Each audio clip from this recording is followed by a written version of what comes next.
It's a very odd day. It's full of dark clouds. We've had some rain and now I'm squinting in the sun. But rainy days are good for working indoors, and that's what we're doing at the moment. So if you have watched us since the beginning, thank you very much. It has almost been a year since we arrived in Portugal to start our new, simpler life here. And now we're actually starting work on our little village house. What I want to do is take you inside, show you where we're going to start, and give a little explanation of what we're doing today. So come on in.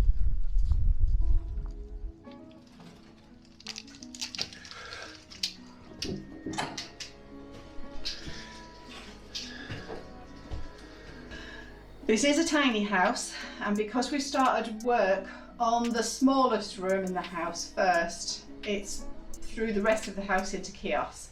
Not that it was tidy and organised before, because it's small, but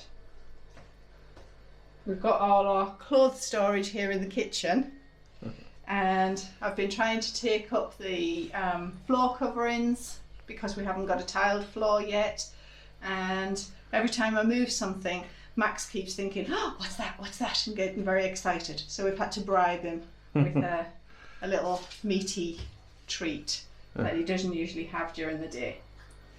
So what are we doing today? We are going to work on the smallest room in our house.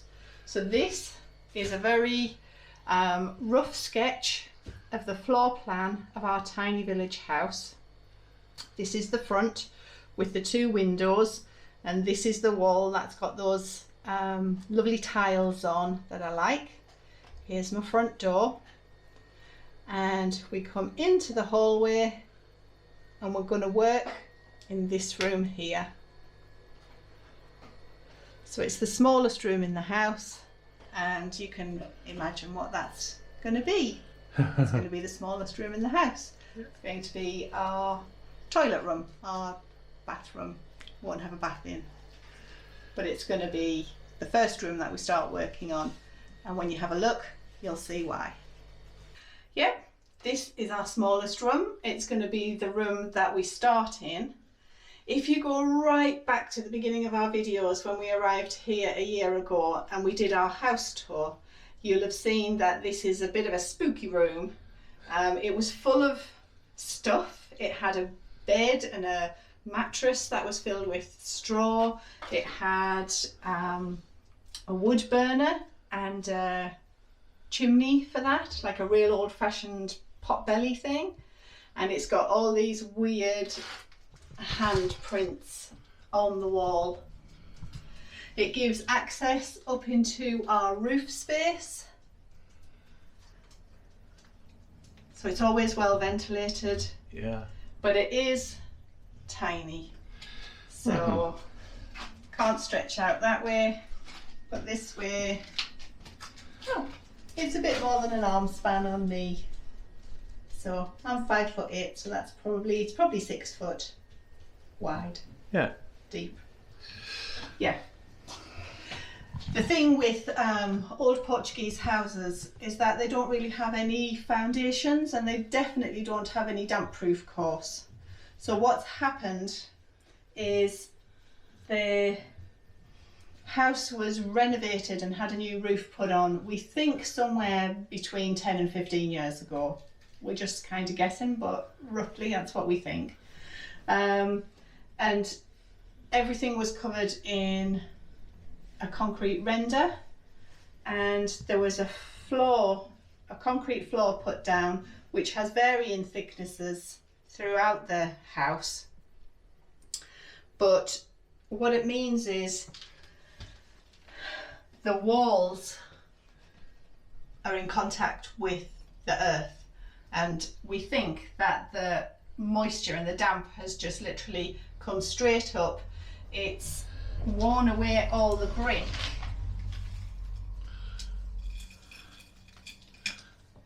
and the concrete in between that, or the cement that is used to tie them all together, is the only thing that's kind of keeping it up. this far up. So what we intend to do is we're going to knock out this loose stuff here, and we're going to rebuild it, and then we're going to re-render it. We're going to fill in all the cracks and probably rip out the wood from the door and the door surround, because that's pretty rotten too. Hello. So you're now in our storeroom. It was a bedroom and it did have a bed in. It doesn't have any windows, but we've got plans for that. So repairing this wall will help with our plans for that side as well. We're probably not going to do a lot of filming because, as you can tell, the lighting in here is very poor, and once two of us are in, there's not room to swing a max or even a cat. So we might just have to do some updates for you as we go along. So we're just taking the door and the door frame out at the moment. Just give us a bit of space to work in. Yeah. I think, because what happens is these doors just hinge upwards. Somehow they just come off by going up, I think. Yeah. Oh, Yeah. Yeah, like that. That was easy, I said. Yeah, quite straightforward. Okay. But you had to take off this trim at the top first, otherwise it wouldn't be able to lift. But we got it. So, I think my only worry so far is that this is just all going to fall off really high up. But I suppose then we're just going to replace it, won't we? Yeah. Be Okay. better. Yeah, so if we just, this one here is just going to come. Yeah. So this is just all of the damp that's just come up through here, as you can see. These types of bricks are obviously made of clay. So what's happening is that the clay is just soaking up the water and they're just rotting away. So we're going to replace these with concrete blocks, breeze blocks, I think we call them. We call them in the UK, we call them blocko here, I believe. So, but as you can see, these ones are crumbling, the ones that are made of clay, but the actual concrete that's holding them together, these pieces here, is still really solid. So we hope that replacing these clay pieces with the concrete, as you can see it's holding up really well there, will be what needs to be done. Give it a go.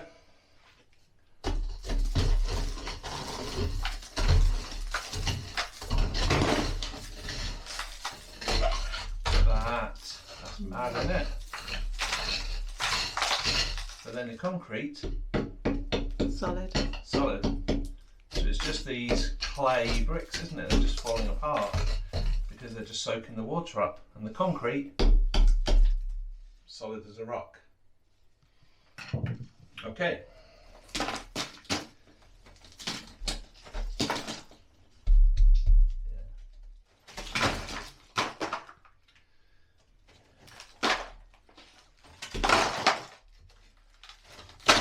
Got to get worse before it gets better.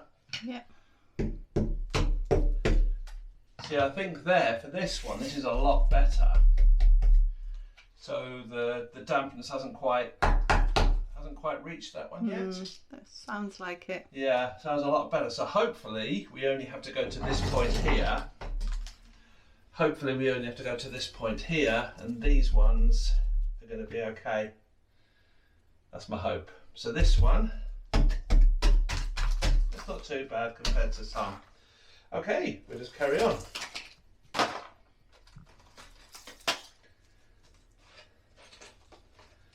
Just to say, we know for definite this is not a supporting wall. Oh, It's a tiny little wall.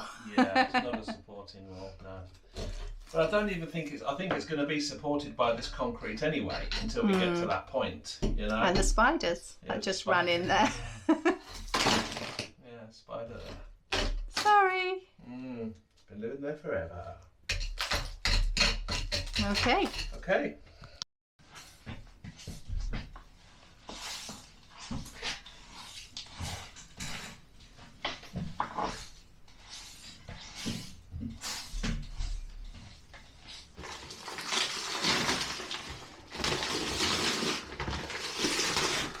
Okay, note to self, Elaine. Don't fill your rubble bags so full that you can't pick the things up.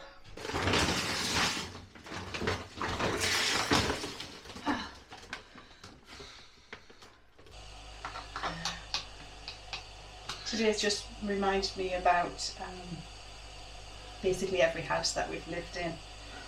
We've always upgraded every house we've lived in, but you start knocking walls down or doing stuff, and there's always that and any room you go into you have to clean down the surface before you start getting lunch ready.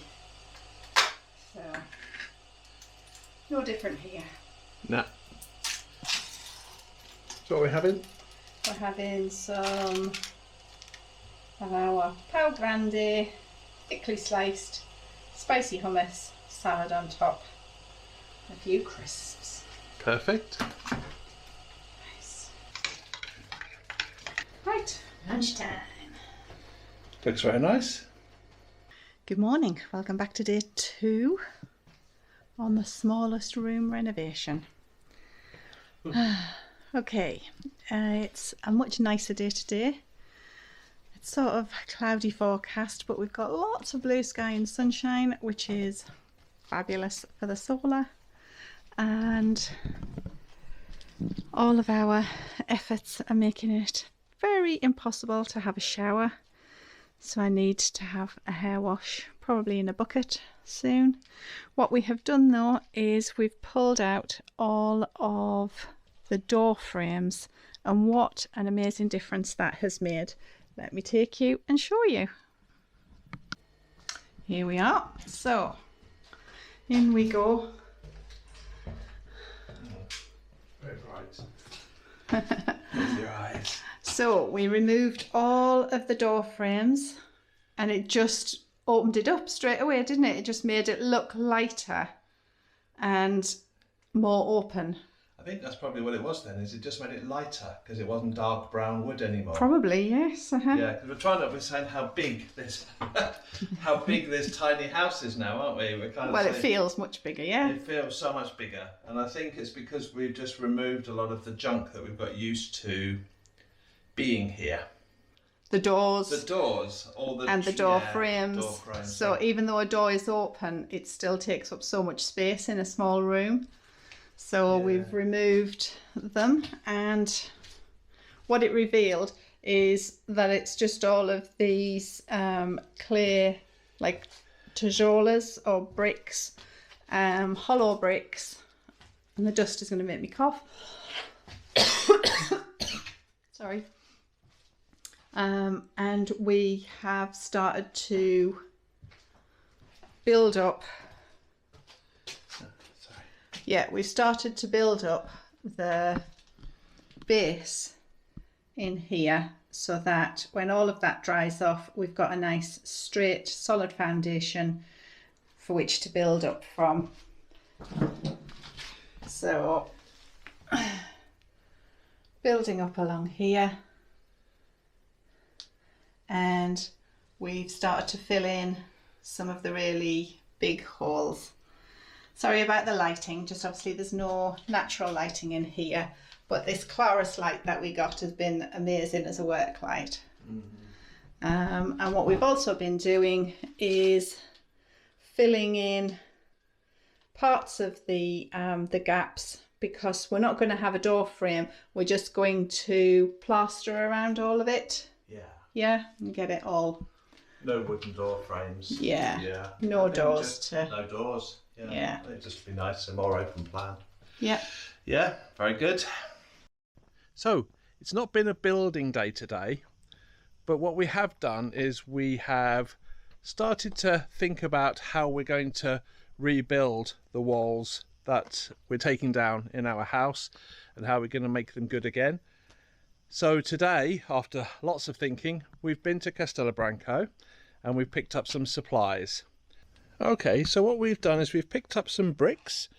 These bricks here, these are 30 should I say, by 20 by 7. And the reason we chose these is because they're exactly what's in the walls at the moment. Now, we did say that we were going to just be using breeze blocks for that, because they're going to be stronger and probably more water resistant, because all of these ones in our walls are crumbling through the damp.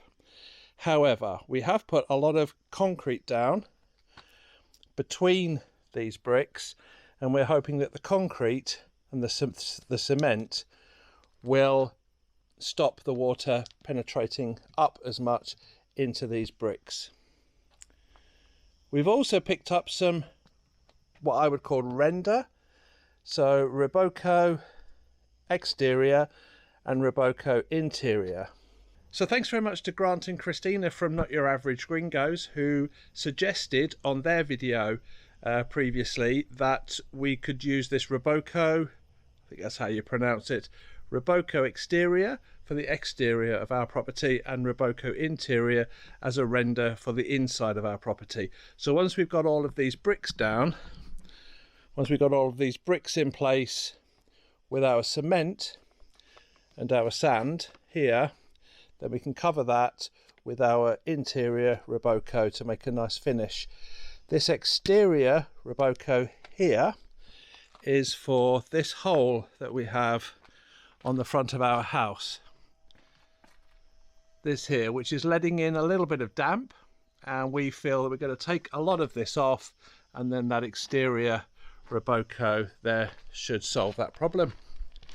So hopefully we've got enough supplies in there to get us started tomorrow morning. We've already done a little bit of sand and cement and just building up the walls that we've taken away, but this should get us going for a fair few days, I think.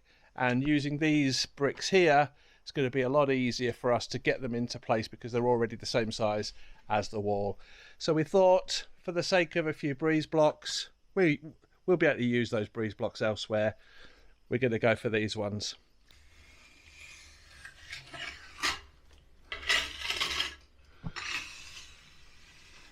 Okay, so that's the first coat put in. It's gone in really well, hasn't it, Elaine? It has. It's nice to work with. Yeah, much nicer than the... You can feel like a pliability. It works. It's doing good. Yeah, it fits in.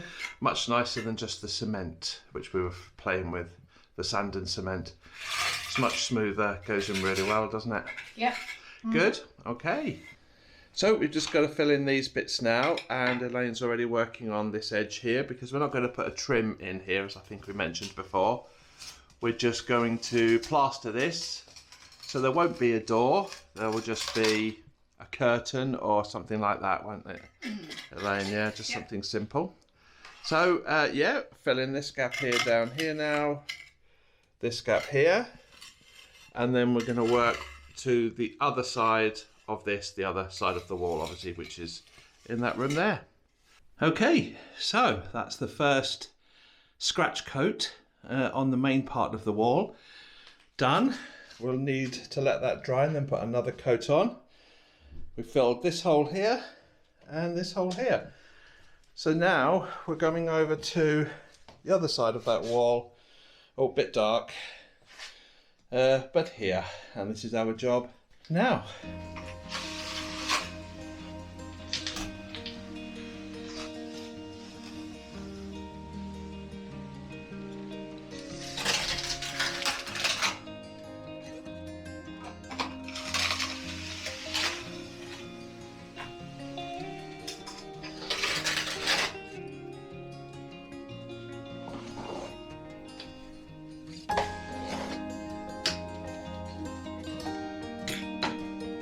All those chocolate cakes I iced for my young children on their birthdays. It's coming in useful.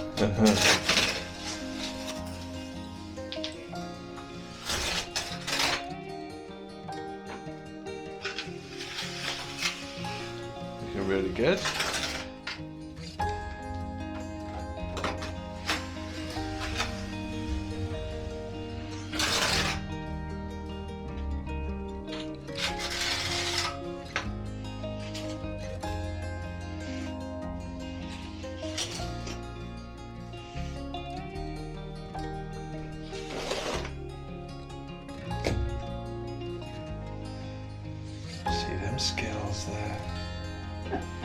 That's really good. Oh, I've probably over mixed, haven't I? It'll go. Okay, so I thought I'd bring you outside just to finish this video off, because the whole video, it seems, has been all in the dark in one little room, and we've tried to get a little bit of light in there, but there isn't very much of it. So we finished most of the scratch coats now for that main wall there and all the little bits around the outside. So now it's just a case of one more coat. We're going to leave this coat to dry for a couple of days, then we'll put one more coat over it and then let that dry, and then hopefully that'll be ready for the paint, and we'll be able to show you that next week on next week's video. So yeah, so for this video we'll call it a day, and say thank you so much for following this journey, and thank you for being there on our channel. It's great having you there, and we'll see you on the next one. Take care everyone, bye bye.